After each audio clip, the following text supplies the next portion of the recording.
ನಮಸ್ಕಾರ ಫ್ರೆಂಡ್ಸ್, ಇವತ್ತು ನಾವು ಎಕ್ಸ್ಟ್ರಾ ಪವರ್ ಅನ್ನೋ ಒಂದು ಪ್ರೆಷರ್ ವಾಷರ್ ಪಂಪ್ನ ನಾವು ಅನ್ಬಾಕ್ಸ್ ಮಾಡೋಣ. ಬನ್ನಿ, ಈಗ ಬಾಕ್ಸ್ನ ಓಪನ್ ಮಾಡ್ತಾ ಇದ್ದೀನಿ. ಒಳಗೆ ಏನೇನಿದೆ ಅಂತ ನೋಡೋಣ. ನಾವಿಲ್ಲಿ ನೋಡ್ಬೋದು, ನಮಗೆ ಒಂದು ಯೂಸ್ವಲ್ ಮ್ಯಾನ್ಯುವಲ್ನ ಕೊಟ್ಟಿದ್ದಾರೆ.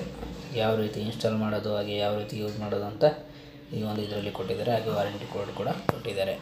ನಾವಿಲ್ಲಿ ನೋಡ್ಬೋದು, ಈ ಒಂದು ಪೈಪು ನಮಗೆ ವಾಟರ್ ಔಟ್ಪುಟ್ ಪೈಪ್ ಆಗಿರುತ್ತೆ. ನಮಗೆ ಈ ಒಂದು ಪೈಪು ಲೆಂತ್ ಇದೆ, ಹಾಗೆಯೇ ಕ್ವಾಲಿಟಿ ಕೂಡ ಚೆನ್ನಾಗಿದೆ. ಹಾಗೆ ನಾವು ಇಲ್ಲಿ ಒಂದು ಎಲ್ಲ ಕಲರ್ ಪೈಪ್ನ ನಾವು ಇಲ್ಲಿ ನೋಡ್ಬೋದಾಗಿದೆ. ಈ ಒಂದು ಪೈಪು ನಮಗೆ ವಾಟರ್ ಇನ್ಪುಟ್ ಪೈಪ್ ಆಗಿರುತ್ತೆ. ಹಾಗೆ ನಮಗೆ ಈ ಒಂದು ಕ್ಲಾಂಪ್ನ ನಾವು ಈ ಒಂದು ಪೈಪ್ಗೆ ಕನೆಕ್ಟ್ ಮಾಡಿ ನಾವು ಟ್ಯಾಪ್ಗೆ ನಾವು ಕನೆಕ್ಟ್ ಮಾಡ್ಬೋದಾಗಿದೆ. ಹಾಗೆ ನಾವು ಪವರ್ ಕೇಬಲ್ ಕೂಡ ನೋಡ್ಬೋದು, ನಮಗೆ ಸ್ವಲ್ಪ ಲೆಂತಾಗಿ ಇದೆ. ಈ ಒಂದು ಕ್ಲಾಂಪ್ನ ನಾವು ಎಲ್ಲಿ ಯೂಸ್ ಮಾಡಬೇಕು ಅಂತ ನಾನು ನೆಕ್ಸ್ಟ್ ತಿಳಿಸ್ಕೊಡ್ತೀನಿ. ಈಗ ನಾವು ಪಂಪ್ನ ಈಚೆ ತೆಗೆಯೋಣ. ಹಾಗೆ ನಾವು ಇಲ್ಲಿ ನೋಡ್ಬೋದು, ವಾಟರ್ ಗನ್ ಕೂಡ ಕೊಟ್ಟಿದ್ದಾರೆ. ಹಾಗೆಯೇ ಈ ಒಂದು ಪ್ಯಾಕಿಂಗ್ನ ಕೂಡ ನೋಡ್ಬೋದು, ನೀಟಾಗಿ ಮಾಡಿದ್ದಾರೆ. ಈ ಒಂದು ಪಂಪ್ನ ಕ್ವಾಲಿಟಿ ಹಾಗೆ ಕಲರ್ ಕೂಡ ಚೆನ್ನಾಗಿದೆ.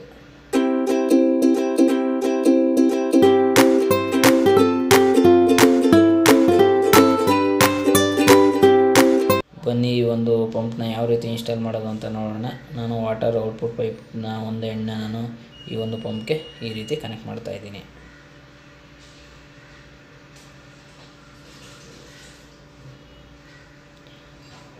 ಹಾಗೆಯೇ ನಾನು ಆವಾಗಲೇ ತೋರಿಸಿದಂಥ ಒಂದು ಕ್ಲಾಂಪ್ನ ನಾನು ವಾಟರ್ ಇನ್ಪುಟ್ ಟರ್ಮಿನಲ್ಗೆ ನಾನು ಈ ರೀತಿ ಕನೆಕ್ಟ್ ಮಾಡ್ಕೋತಾ ಇದ್ದೀನಿ. ಈ ಒಂದು ಕ್ಲಾಂಪ್ಗೆ ನಾವು ವಾಟರ್ ಇನ್ಪುಟ್ ಯೆಲ್ಲೋ ಕಲರ್ ಪೈಪ್ನ ನಾವು ಕನೆಕ್ಟ್ ಮಾಡ್ಕೋಬೇಕಾಗತ್ತೆ. ಹಾಗೆಯೇ ನಾವು ವಾಟರ್ ಔಟ್ಪುಟ್ ಪೈಪ್ನ ಇನ್ನೊಂದು ತುದಿಗೆ ನಾವು ಈ ಒಂದು ಗನ್ನ ಈ ರೀತಿ ಕನೆಕ್ಟ್ ಮಾಡಬೇಕಾಗತ್ತೆ.